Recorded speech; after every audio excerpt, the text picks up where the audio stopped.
RTC బస్టాండ్లో bus దిగాలంటే ముక్కు మూసుకుని దిగాల్సిందేనని, ఇంటి పేరు కస్తూరి కానీ ఇంట్లో గబ్బిలాల కంపు అంటూ సిపిఐ రాష్ట్ర కార్యదర్శి వర్గ సభ్యురాలు దుర్గాభవాని సూటిగా ప్రశ్నించారు. శనివారం తిరుపతి ఆర్టీసీ బస్టాండ్లో పారిశుద్ధ్య లోపంతో అస్తవ్యస్తంగా ఉన్న బస్టాండ్ పరిసరాలను బాగు చేయాలని సిపిఐ నగర కార్యదర్శి విశ్వనాథ్ నాయకత్వంలో ఆర్టీసీ బస్టాండ్లో ధర్నా చేశారు. ఈ ధర్నా కార్యక్రమానికి ముఖ్య అతిథిగా విచ్చేసిన సిపిఐ రాష్ట్ర కార్యదర్శి వర్గ సభ్యురాలు దుర్గాభవాని మాట్లాడుతూ, తిరుపతి అత్యంత పవిత్రమైన పుణ్యక్షేత్రమని చెప్పుకుంటున్న స్మార్ట్ సిటీ అని ప్రకటనలు చేసుకుంటూ ఉన్న తిరుపతి ఆర్టీసీ బస్టాండ్ తీరు చూస్తే పేరు గొప్ప ఊరుదిబ్బ అనే చందంగా ఉందని తీవ్రంగా విమర్శించారు.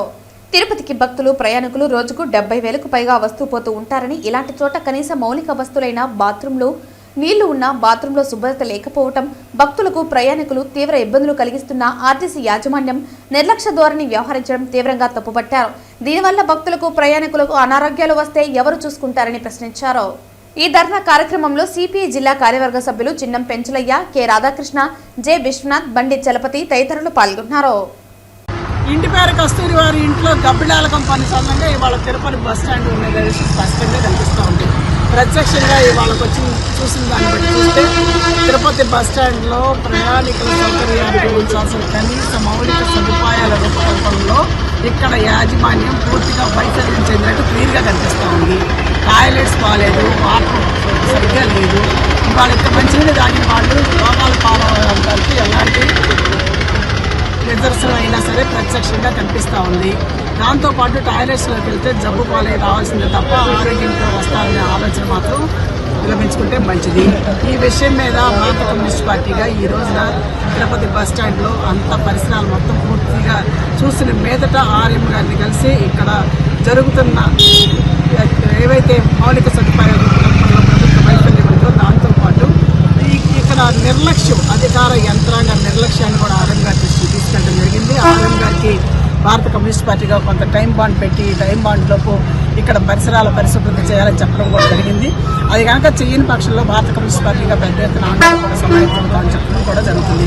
నిజంగానే మేము అడుగుతా ఉన్నాం భారత కమ్యూనిస్ట్ పార్టీగా ప్రభుత్వాన్ని, ఇవాళ రోజుకి 70,000 మంది ప్రయాణికులు అటు దైవాన్ని దర్శించుకోవడం కోసం కానీ, హాస్పిటల్లో కానీ, లేకపోతే కారణాలు కానీ, వాణిజ్యపరంగా కానీ, కుటుంబ పరంగా కానీ ఇంతమంది ప్రయాణికులు ఈ బస్టాండ్కి వచ్చి ఈ బస్టాండ్ ద్వారా రాకపోకలు సాగిస్తున్న నేపథ్యంలో ఈ బస్టాండ్ పరిసరాలను పరిశుభ్రంగా ఉంచాల్సిన బాధ్యత గవర్నమెంట్కి లేదా మేము అడుగుతున్నాం.